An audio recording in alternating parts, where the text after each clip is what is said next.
greatest creation of my career, and I will call him Mega Man. Let's take a journey back in time, shall we?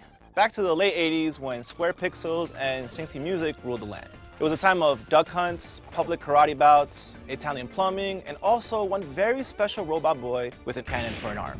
Mega Man may not have been quite as iconic as Mario or Luigi, but he's always had a dedicated and loyal fan base. A fact confirmed by the continued release of Mega Man games to this day. Personal all-time favorite for me is Mega Man Legends. That makes him video game royalty and an important part of the early history of console games. In 1994, following in the footsteps of shows like Super Mario Bros. Super Show and Captain N, Mega Man made the jump from the console to the small screen, and Mega Man the TV show was born. Mega Man!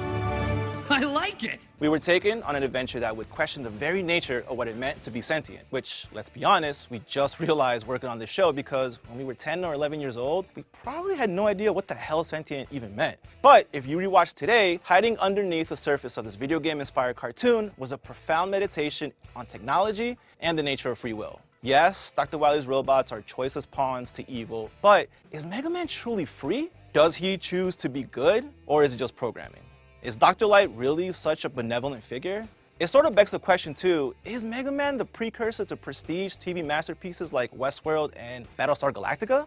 Maybe. Are we being a little nutty with this line of analysis? You wanna get nuts? Absolutely. But what's life without getting a little nuts? Come on, let's get nuts. Here's everything you didn't know about Mega Man, the cartoon.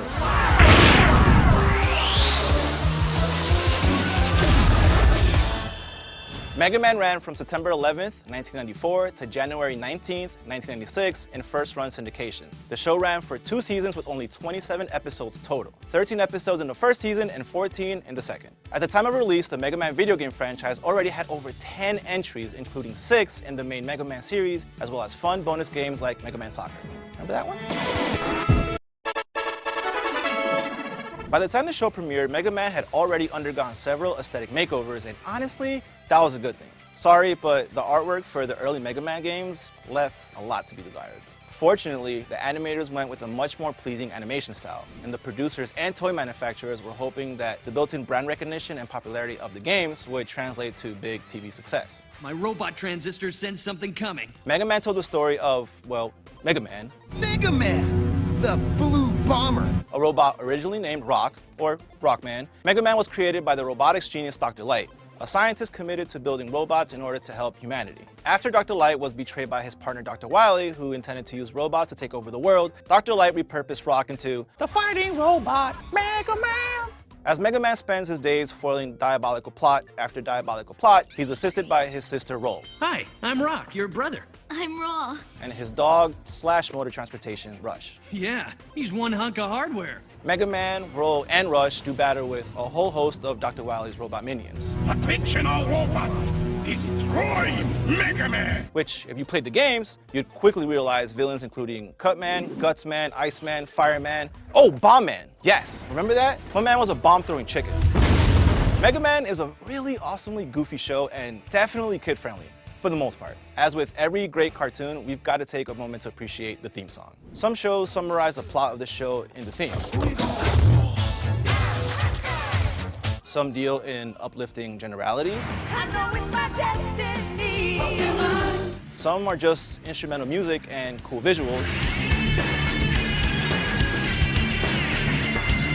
And then there's the Mega Man theme song, which consists of the line, Super Fighting Robot, Mega Man. Super fighting robot, Mega Man. Over. Super fighting robot, Mega Man. And over. Super fighting robot, Mega Man. And over.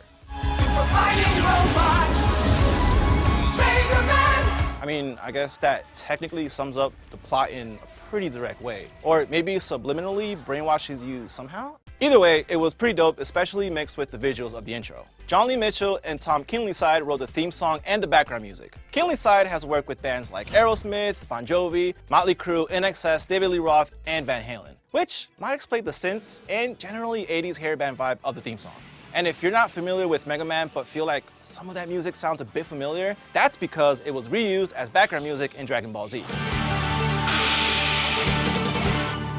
So, as we all know, Dr. Light is a scientist for good, and Dr. Wily is a scientist bent on evil. Come to think of it, those names are pretty subtle, right? In the first episode of the show, we learned how Rock came to become Mega Man, and Dr. Light didn't exactly sound like he was giving Rock much of a choice. I'm going to have to rebuild you into a great robot warrior. And when it comes to the robot that became Proto Man, Dr. Light seems to have no qualms about just reprogramming him too. There must be a problem with his computer guidance system. We'll have to rebuild this prototype. Dr. Light says that he's programmed his robots to feel human. So how would most humans feel about having their bodies and minds radically altered? I look human. Yes, and I programmed you to feel like a human. I like that. Dr. Light's stated purpose in building robots is to help mankind, and that leads to the creation of robots like this. Okay, I'm sorry, but only someone who's secretly evil would make a robot that looks like that. She cooks and cleans and never complains. What the hell? Her name is Doris, and she ends up as Rush's personal treat dispenser. Yes, sir, Mr. Doggy, sir. Obviously, Mega Man feels there's a tension in his reality, as evidenced by the episode where Dr. Wily schemes to get Mega Man to join his side by convincing him he can make him into a human. If you were human, you would thrill at the smell of a rose, feel all tingly inside at the sight of a pretty girl. If Mega Man already feels human, then why does he feel like he can't smell or love or be happy? Is anyone else getting flashback to Spielberg's movie AI? I'm a boy. You are a real boy. At least as real as I've ever made one. No? Just me. Then there's the episode where Dr. Light sends his robots to college. I am very proud to announce the grand opening of your new institution of higher learning, Light University. Seems pretty generous, right? Well, turns out that the purpose of the college is to train the robots how to build Dr. Light's latest invention, which actually kind of sounds like technical college. The school is going to have a new dean who intends to change the Prime Directive. Dr. Light says he uses robots to help humanity. And yes, Dr. Wily is pretty upfront about his use of robots to achieve world domination. But it honestly seems like both of them are pretty comfortable bending sentient beings to benefit their own interests. You know what I'd like to see? A doctor who lets the robots choose their own paths. How about it? That's one order I don't mind taking. Free will stuff aside, Mega Man does a great job adapting the world of the games to TV. It's full of awesome robot enemies from the games, and often features a big part of the series, which is Mega Man borrowing his enemies' powers to defeat them. Now I've got your power. You know, like using Heatman's atomic fire to defeat Woodman, Iceman's ice slasher against Fireman, and so on and so on. Here are a few side notes and random observations that came up upon rewatch. If Mega Man and Roll are siblings, what's the deal with this line? She's pretty. Yes, and you can think of her as your sister. You know what? I don't even want to know. It was really cool to see Mega Man and Mega Man X join forces to fight Vile and Spark Mandrill in episode 26. Mega Man X was and is always going to be a classic, so I'm glad it got some love on the show. I actually highly recommend that episode. It's been good working with you. Dr. Wily's look was inspired by Albert Einstein, so why is he the bad guy? Is there an underlying message here, or it's probably nothing? What do you guys think? And finally, we gotta shout out how easy it is to just sit back and enjoy the show, because those Mega Man games on NES were hard as f. Good thing those NES controllers are durable, because those games were definitely rage-inducing. Still got scars. As a video game character, Mega Man was created by Akira Kitamura, an artist and video game designer at Capcom, and Keiji Inafune, an illustrator who built out the world based on Kitamura's designs. Inafune was also involved in the Street Fighter series since the very beginning. The Japanese character was originally called Rockman, as in allusion to the rock and roll music genre. If you've ever felt like Mega Man is somewhat similar to Astro Boy, that's not a coincidence. Shortly before Mega Man was created, Capcom lost the rights to Astro Boy, and they commissioned the production of a similar character. Mega Man is also colored in the different blues because of the colors available to designers on the NES. So basically it was all shades of blue.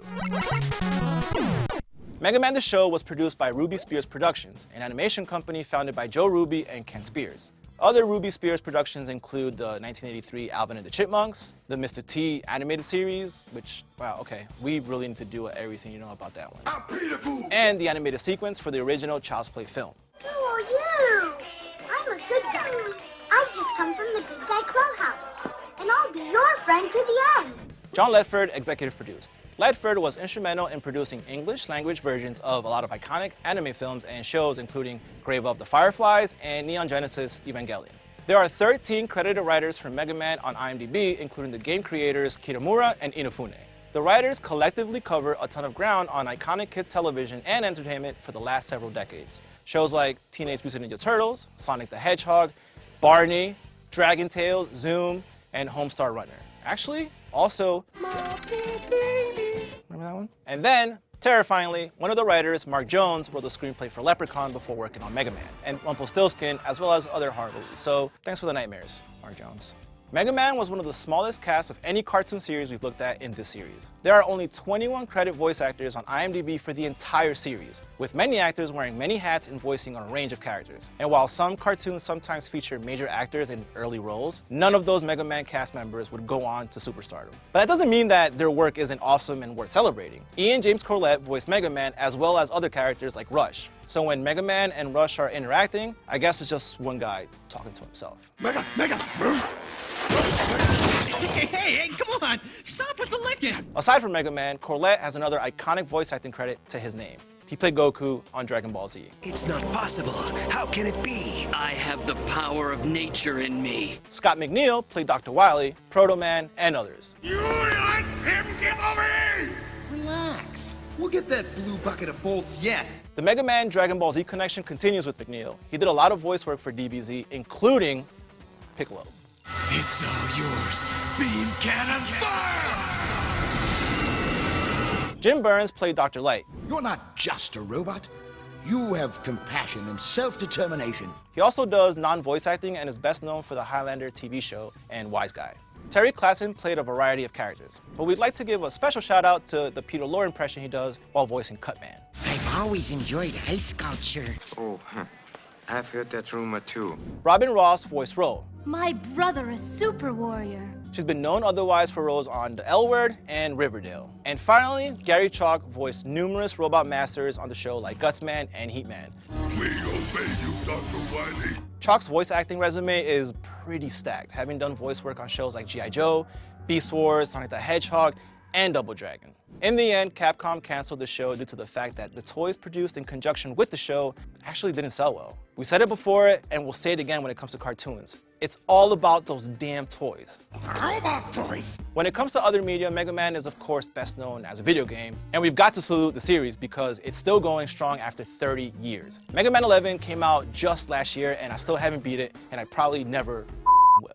Bandai produced a line of figures to go with the show. These were the ones that unfortunately didn't sell well and led to the show's cancellation. But since the cancellation of the original Mega Man show, there have been several others, including Mega Man NT Warrior, Mega Man Star Force, and the recent Mega Man Fully Charged. Mega Man also headlined Archie comic series that ran for 55 issues from April 2011 to December 2015. There was also a live-action Mega Man movie in the works at Fox until this year, when the shakeup following the Disney-Fox merger put the project on hold indefinitely. But I heard from certain people, the internet, that it's actually back on track. I, for one, think that Sonic, the live-action movie, is going to dictate whether Mega Man and other of those types of movies get made. So, Sonic, pretty much rooting for you. We've looked at cartoons relating to some pretty iconic and influential characters before on this show. Spider-Man, the Mario Brothers, the Ghostbusters, and while Mega Man may not be quite as influential as those characters, there's one special guy I can think of who probably wouldn't exist without our Blue Flint Rock.